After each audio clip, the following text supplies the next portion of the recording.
Hello everyone, this is Meenu Dhankhar and welcome back to my YouTube channel commerce vibes. तो class 12th accountancy का topic शुरू हो गया अपनी जो बुक है फाइनेंशियल स्टेटमेंट, उसका सेकंड चैप्टर है ये। तो इसमें पहले थ्योरी क्लास है, तो एक बार थोड़ा सा क्लियर होना चाहिए कि जो फाइनेंशियल स्टेटमेंट एनालिसिस है क्या, ठीक है, और क्यों हम इनके बारे में पढ़ रहे हैं। फाइनेंशियल स्टेटमेंट क्या है ये हमने चैप्टर 1 में कवर कर ली है। फाइनेंशियल स्टेटमेंट्स के बारे में जितनी भी थ्योरी कवर होनी थी अपनी, ठीक है। क्या होती है फाइनेंशियल स्टेटमेंट्स? ऐसे स्टेटमेंट्स जिनको हम क्या करते हैं at the end of the year बनाते हैं। जो हमारा मेन पर्पज़ क्या रहेगा, विद इन द ईयर कितना एक्सपेंस वगैरह रहे, जैसे क्या प्रॉफिट रहा, अपनी P&L बनाते हैं, बैलेंस शीट बनाते हैं, ठीक है। वो होती है हमारी फाइनेंशियल स्टेटमेंट। अब उनको एनालाइज ना करें तो क्या मेन पर्पज़ पूरा हो जाएगा? फाइनेंशियल स्टेटमेंट का जो मेन पर्पज़ होता है वो तब तक पूरा नहीं होता जब तक हम फाइनेंशियल स्टेटमेंट को एनालाइज करके नहीं देख सकते। एनालाइज मतलब इंटरप्रेट ना किया जाए उसको, ठीक है। इंटरप्रेट ना करके देखा हो तब तक हमने कंपेयर ना किया गया हो, ठीक है। एनालाइज का मतलब ही क्या होता है? इंटरप्रेट करना, कंपेयर करना, ठीक है। तो फाइनेंशियल स्टेटमेंट एनालिसिस होते क्या है, ठीक है। सबसे पहली बात तो ये एक सिस्टमेटिक रिकॉर्ड है। रिकॉर्ड कहो या फिर एक सिस्टमेटिक प्रोसेस कहो, रिकॉर्ड नहीं, ये एक सिस्टमेटिक प्रोसेस है जिसमें हम क्या करते हैं, कंपेयर करके देखते हैं। ईयर टू ईयर कंपेयर करेंगे, ठीक है। और अगर विद इन द ईयर की बात करें तो विद इन द ईयर हम कंपेयर करेंगे टोटल नंबर के साथ, जैसे टोटल एसेट से कंपेयर करेंगे बाकी चीज़ों को, ठीक है। या फिर एक्सटर्नल हो गया, इंटरनल हो गया, अलग अलग तरीके से क्या करते हैं हम एनालाइज करते हैं। तो ये क्या है? एक सिस्टमेटिक प्रोसेस है, ठीक है। ऊपर से क्या है, ये एक रिलेशनशिप भी है। क्या है? एक ये रिलेशनशिप भी है। रिलेशनशिप कैसे है? जैसे देखो यहाँ लिखा भी हुआ है रिलेशनशिप कैसे है ये, क्योंकि जो बिजनेस के अलग अलग फाइनेंशियल फैक्टर होते हैं उनको क्या करता है, डिस्क्लोज करता है, ठीक है। हमें पता चलता है कि जो कंपेयर करेंगे तभी तो पता चलेगा ना कि ड्यूरिंग द ईयर, मतलब पिछले साल के कंपेयर में कितना प्रॉफिट हुआ है या लॉस हुआ है, पिछले साल के कंपेयर में लायबिलिटी इंक्रीज हुई है, डिक्रीज हुई है, ठीक है। उन्हीं चीज़ों को क्या कर रहा है ये यहाँ पर एक रिलेशनशिप बता रहा है हमारा, किसके बारे में? फाइनेंशियल फैक्टर्स के बारे में, ठीक है। अब ये कहें तो एक कॉम्प्लेक्स डाटा की तरह भी है। कॉम्प्लेक्स डाटा मतलब जो कॉमर्स स्टूडेंट्स हैं उनके लिए कोई इश्यू नहीं है, लेकिन कॉम्प्लेक्स डाटा मतलब जो हमारा फाइनेंशियल डाटा है, ठीक है, हमारा जो फाइनेंशियल डाटा है उसको किस तरीके से रिप्रेजेंट कर रहा है। जैसे बैलेंस शीट है, balance sheet to balance sheet हमने कंपेयर किया, ठीक है, दो बैलेंस शीट को हमने आपस में कंपेयर किया है, ठीक है। तो उसको अच्छे से वो समझने लायक बन जाए, ठीक है, कैसा बन जाए? समझने लायक बने, इस तरीके से उसको तैयार करता है, ठीक है। क्लियर हुआ? मतलब ये इस तरीके से रिकॉर्ड बना देता है कि अगर जरूरी नहीं है कि कॉमर्स स्टूडेंट उसको देखे तभी समझ में आए, उसको जो भी देखेगा कंपेयर करके देखेगा। जैसे बेस ईयर के साथ कंपेयर किया उसने या फिर during year the year compare करके देखा तो उसको अच्छे से समझ में आ सके, ठीक है। ये 3 वर्ड आपको बहुत अच्छे से ध्यान रखना है। ये एक सिस्टमेटिक प्रोसेस है, ये एक रिलेशनशिप की तरह वर्क करता है, ये एक कॉम्प्लेक्स डाटा है, ठीक है। उसके बाद हम पढ़ेंगे types of method of financial statement analysis. अब यहाँ पर टाइप्स या फिर मेथड के बारे में बात करेंगे कि टोटल कितने मेथड्स या टाइप्स हैं। सबसे फर्स्ट है एक्सटर्नल एनालिसिस। एक्सटर्नल नाम से पता चल रहा है बाहरी। जब बाहर के जो बाहरी इंसान है वो जब एनालाइज करके देखें, ठीक है, वो एनालिसिस करें, मतलब जो आउटसाइडर होते हैं, जो थर्ड पार्टीज होते हैं, वो जब कंपेयर करें। वो क्यों कंपेयर करेंगे? हो सकता है देखो इन्वेस्टर है, इन्वेस्टर क्यों कंपेयर कर, और कंपेयर किस चीज़ को किया जा सकता है? कंपेयर उस चीज़ के साथ किया जा सकता है जो लिमिटेड से इन्फॉर्मेशन है। जैसे कोई भी ऑर्गेनाइजेशन है वो एट द एंड वो क्या करती है, अपने रिजल्ट को क्या इंटरप्रेट भी करती है, कम्युनिकेट करती है थर्ड पार्टीज़ के साथ।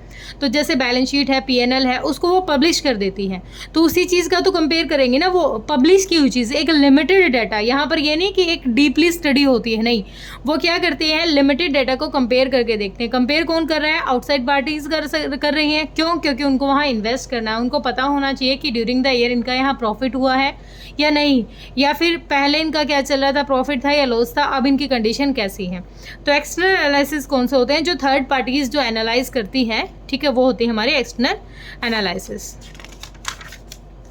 अब देखो इंटरनल एनालिसिस क्या होते हैं? जो विद इन द ऑर्गेनाइजेशन, जो हमारी ऑर्गेनाइजेशन है उसके अंदर, ये एक डिटेल्ड होता है, डिटेल्ड इंटरनल रिकॉर्ड होता है। डिटेल कैसे होता है? जब इंटरनल है तो इसका मतलब सारे इन्फॉर्मेशन उनके पास है, तो बिल्कुल एक एक पॉइंट का एक कंपेयर करके से देख सकते हैं, एक एक पॉइंट को एनालाइज करके देख सकते हैं। देखो एक्सटर्नल के पास डिटेल नहीं होती, उनको तो वही दिखता है जो कंपनी दिखाना चाहती है। लाइक उन्होंने सिर्फ P&L देखा है, उन्होंने बैलेंस शीट देखी है, उनके पास बाकी डिटेल तो नहीं है ना। यहाँ पर ये क्या करते हैं, ये सारी डिटेल होती है इनके पास, उसको ये कंपेयर करते हैं एक एक पॉइंट को, ठीक है। ये पूरा जैसे ऑर्गेनाइजेशन के अंदर टोटल रिवेन्यू कितनी थी, एक्सपेंस क्या रहे, कैश कहाँ से आया, कैश कहाँ गया, वो सारी चीज़ों का इनके पास रिकॉर्ड होता है। तो ये क्या है, इंटरनल एनालिसिस होते हैं। उसके बाद आ गया हॉरिजॉन्टल। हॉरिजॉन्टल क्या होता है, देखो सॉरी हॉरिजॉन्टल क्या होता है, हॉरिजॉन्टल डायनेमिक नेचर होता है। डायनेमिक मतलब यहाँ पर हम इसको हम ट्रेंड एनालिसिस भी कह सकते हैं। ये तीन नाम है, हॉरिजॉन्टल, डायनेमिक और ट्रेंड। ट्रेंड एनालिसिस कैसे कह सकते हैं, ये क्या करता है, ईयर टू ईयर। हॉरिजॉन्टल क्या होता है, ये टाइम सीरीज भी कहते हैं इसको, एक और नाम भी है इसका, टाइम सीरीज। टाइम सीरीज ये ट्रेंड बताता है हमें, क्या बताता है, ट्रेंड का पता चलता है। ट्रेंड का पता कैसे चलता है, जब ईयर टू ईयर कोई एक हमने बेस ईयर मान लिया, यहाँ पर हमने मान लिया कोई एक बेस ईयर है हमारा, उसके साथ हम कंपेयर करेंगे बाकी ईयर्स के साथ। जब ईयर्स टू ईयर्स हम स्टडी करते हैं ना, वो स्टडी क्या होगी, हमारी हॉरिजॉन्टल होगी। जब हम एनालाइज करते हैं कि पिछले साल के कंपेयर में अब की बार हमारी बैलेंस शीट क्या कह रही है, P&L हमारा क्या कह रहा है, तो वो कंपैरिजन किसका किया हमने, ईयर टू ईयर कंपैरिजन किया है, वो क्या होती है, उसको हम टाइम सीरीज भी कहते हैं, हॉरिजॉन्टल एनालिसिस भी कहते हैं, डायनामिक भी कहते हैं, ट्रेंड एनालिसिस भी कहते हैं। तो ये अलग अलग नाम है, अगर कोई भी आ जाता है तो डजेंट मैटर, आपको सिर्फ क्या ध्यान रखना है कि ये क्या है, ईयर टू ईयर कंपेयर कर रहे हैं, ठीक है। इसमें कोई एक बेस ईयर होता है। उसके बाद है वर्टिकल या स्टैटिक एनालिसिस। स्टैटिक मतलब स्थिर। वर्टिकल एनालिसिस कौन से होते हैं, ऐसे एनालिसिस जिनको विद इन द जो ऑर्गेनाइजेशन है उसी में किसी एक चीज़ के साथ कंपेयर, अलग अलग साल नहीं, कोई एक साल ले लिया, जैसे टोटल हमारी एसेट्स होगी, टोटल एसेट्स को मान लिया हमने 100%, तो इस 100% के साथ बाकी चीज़ों को क्या किया जाए, कंपेयर किया जाए। इसी को क्या कहते हैं, कॉमन साइज स्टेटमेंट भी कहते हैं, ठीक है। क्या कहते हैं, कॉमन साइज स्टेटमेंट। यहाँ पर क्या होता है, किसी एक को 100% अज्यूम करके उसमें से पता चलता है कि ये इसका कितना परसेंट है, ये इसका कितना परसेंट है, ठीक है। इन चीज़ों को इसमें रिकॉर्ड किया जाता है। क्लियर हुआ, इसको स्टैटिक एनालिसिस भी कहते हैं, वर्टिकल एनालिसिस। इसमें अलग अलग साल के साथ कंपेयर नहीं किया जाता, उसी साल की डिफरेंट आइटम्स के साथ हम क्या करते हैं, एनालाइज करते हैं, ठीक है। होप क्लियर हुआ होगा, कोई डाउट नहीं होगा। अब ये हॉरिजॉन्टल और वर्टिकल है, ये डिफरेंस आपको खुद पढ़ना है। एक बार ये पॉइंट और देख लीजिए, बाकी अगली वीडियो में कराएंगे। यहाँ पर है इंट्रा फॉर्म एनालिसिस और इंटर फॉर्म एनालिसिस। जब अलग अलग इंटरनल फॉर्म का इंट्रा कंफ्यूज नहीं होना है। इंट्रा फॉर्म का मतलब क्या होता है, जब देखो इंटर और इंट्रा का मतलब क्या होता है, वैसे अगर ऑर्गेनाइजेशन की बात की जाए तो एक ही ऑर्गेनाइजेशन के बारे में कंपेयर किया जाए, जैसे अभी मैंने बताया था टाइम सीरीज वाला हो गया, ट्रेंड एनालिसिस हो गया।